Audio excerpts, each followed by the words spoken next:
Hello, no, there. Hello, it's Inspiration A. This isn't a game stream session, as you guessed, because I'm not on my little screen.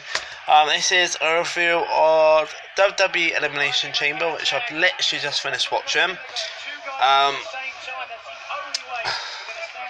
So yeah, let's get straight into it. I'm gonna say straight away, it was a good pay-per-view.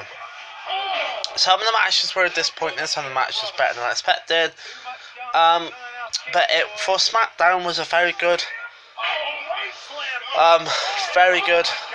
pay-per-view, and I'm glad that they have split brands because it gives people like Bray Wyatt and people like Baron Corbin, who I'm starting to like quite a bit, and Bray Wyatt more of a chance to expand and show off their skills and be given chances. Because on Raw it was too many people, but that's why I like the brand split. I think it's a very good idea. So let's start the first match. I don't do the kickoff matches, as you know. Becky Lynch versus Mickie James. Am I surprised Becky Lynch won? No, because they need to keep Becky Lynch relevant, because there's not really many women going for the title at the moment.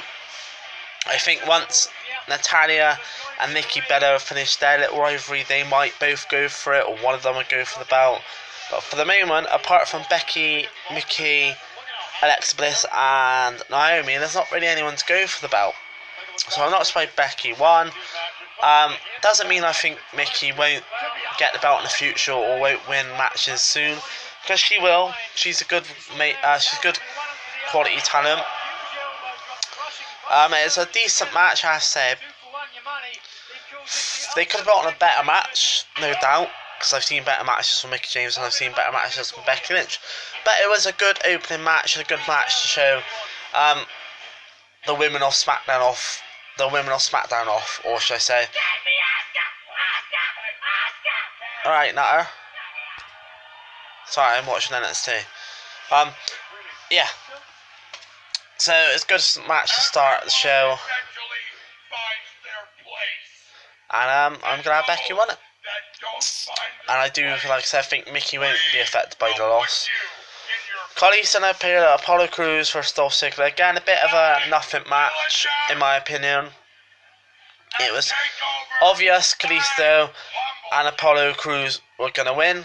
Let's face it, because they're trying to keep them relevant. They're trying to get them to probably be the next stars.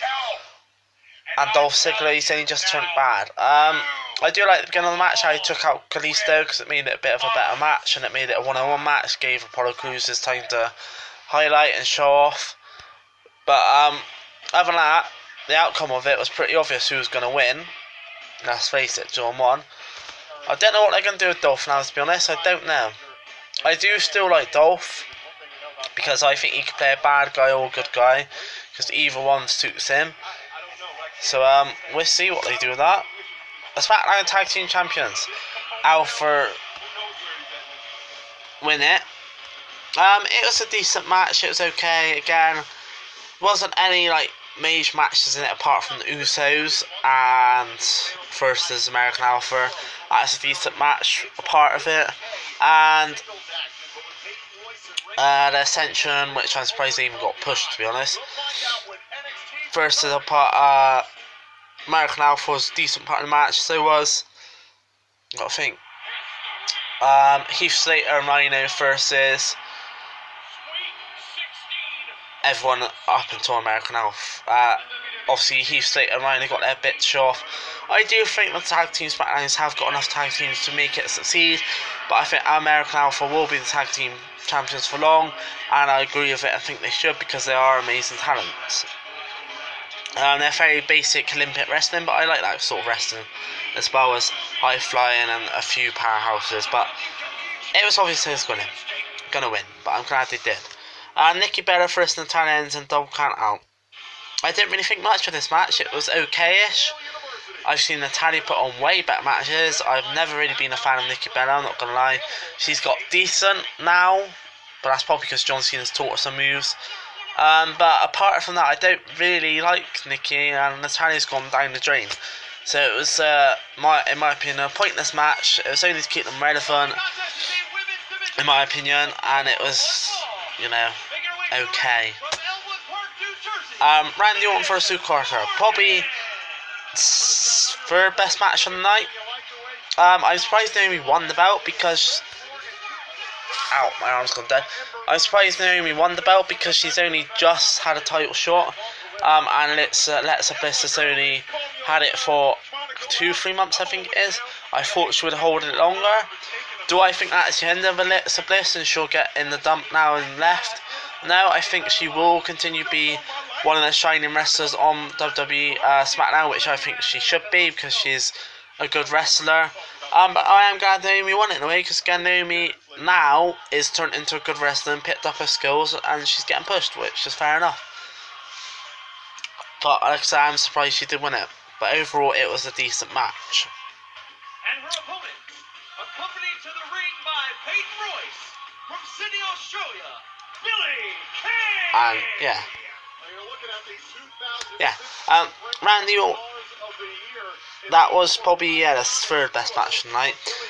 Randy Orton versus Sue Carter. Again, very good match. I'm not surprised Randy won because he's going to WrestleMania to fight for the belt. So he needed to win for momentum reasons and to keep him relevant. But I think Luke Harper won't be damaged by the loss because he put on a very good match with Randy Orton and show us some new things and show us that he could be a competitor for the Intercontinental belt in the future or maybe the championship. So it's overall very good match and I'm glad Randy won it, but it was obviously going to win it. And the Elimination Chamber, the best match of the night, no surprise. I have to say Dean was the only one who really used the cell, to be honest.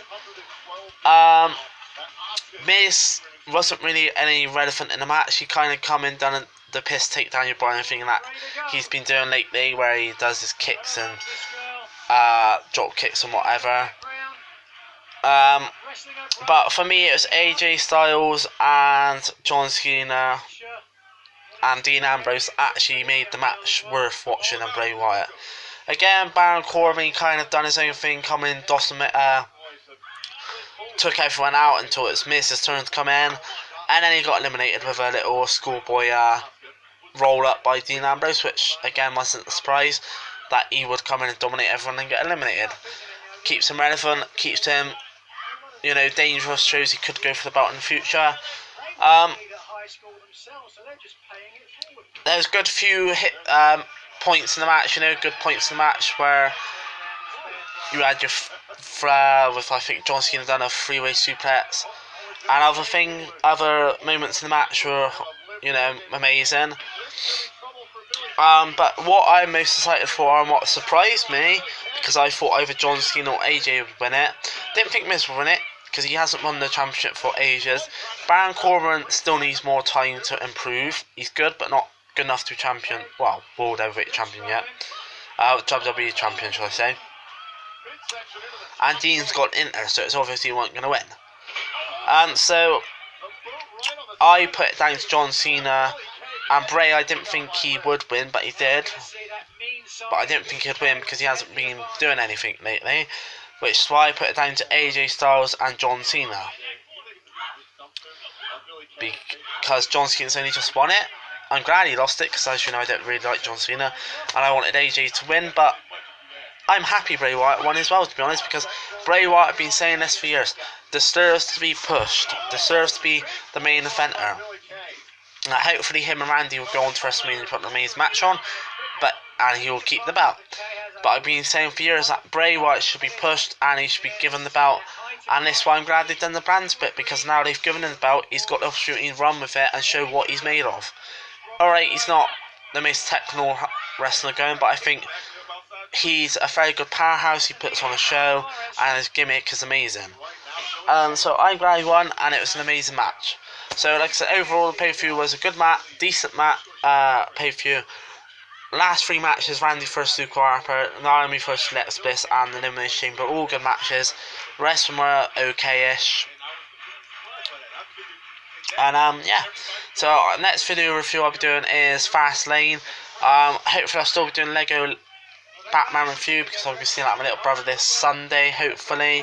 I will be doing a La La La Land through anymore because I'm not seeing that with my wife anymore. Next game video will probably be my career mode on NBA. Some point this week, but I don't know when. And I'm hoping to do my wrap tomorrow. So I hope you enjoyed this through. Obviously, don't watch it. A bit late to say this, but oh well. Don't watch it if you haven't watched Elimination Chamber yet. But I think it's a hard one. It's kind of worth buying it for the money. It's kind of not. I watch it on my Xbox on the network, so I don't need to worry about that. But I think it's kind of worth buying for the, for that, for the money. And I don't in a way, but it's up to your side. But I'm in Space Tonight, and that was my review of WWE Elimination Chamber, and I will see you later.